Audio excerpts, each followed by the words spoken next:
Hi, Sister Joanne. What a beautiful name. Amen. Sister Sa Wen. akin hindi.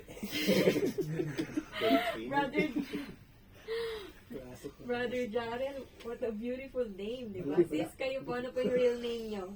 Maria Lynn. Maria Lynn. Oo. Sister Bebe. Maria Lynn. Really? Ang cute pala ng pangalan mo, sis, Maria. Maria Lynn. Opo, what a beautiful name. O, di ba? Very biblical yung name ni sis Maria. So, na-experience na po ba natin to? Nasabihan na po ba tayo ng what a beautiful name? Hindi. Kayo po dyan mga kapatid, Brother Gladly. Were you glad? Nag-Gladly ang pangalan mo po? Tigulo ng pangalan. So, sa mga, siguro pag-usapan natin, wow, nasabihan na siya ni sis na what a beautiful name si Brother Jarel kasi hindi daw po, no?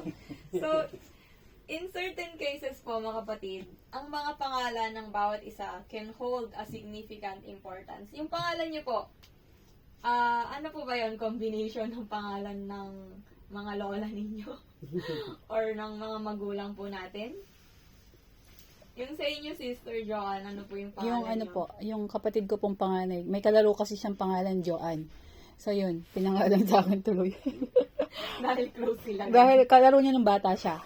So, yun ang friend niya siguro. Kaya, Kaya pinangalan. significant, di ba? Ikaw, Walang effort. wala. Ayun lang. Di sa akin baka narinig lang sa kapitbahay, hindi na pinapilay. Di ba?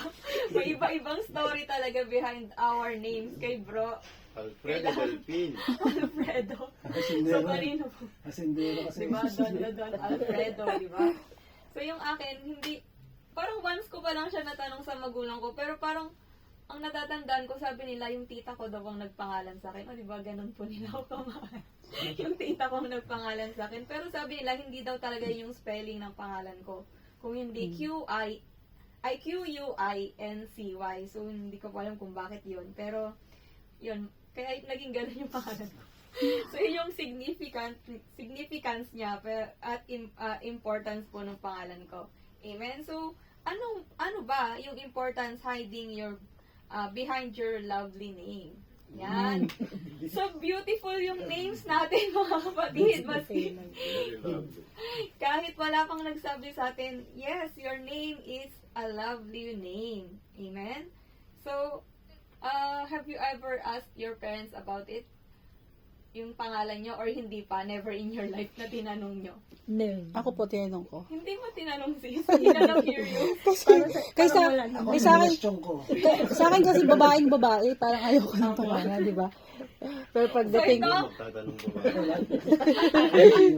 ito ang matinding katanungan ngayong gabi ito. Are you happy, kapatid, about your given name? Amen. amen, amen. So, if given a chance, would you change it? No. No. No. Kasi we have a beautiful name na eh. Mm-mm. Amen? Amen.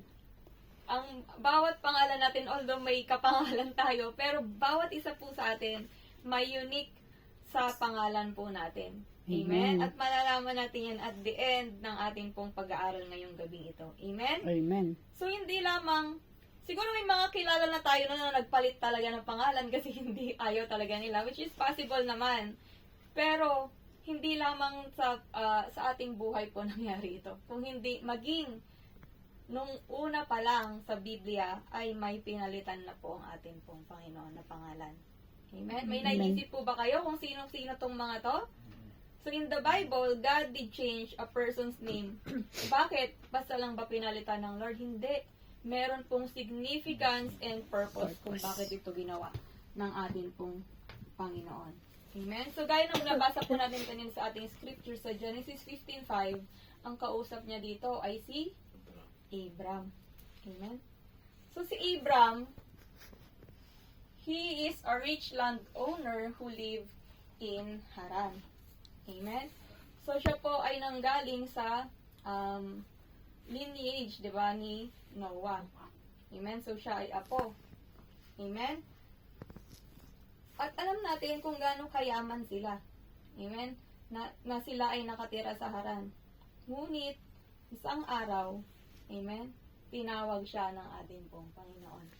Amen? So, una, kilalanin muna natin or alamin muna natin ano yung ibig sabihin ng pangalan ni Abram. So, in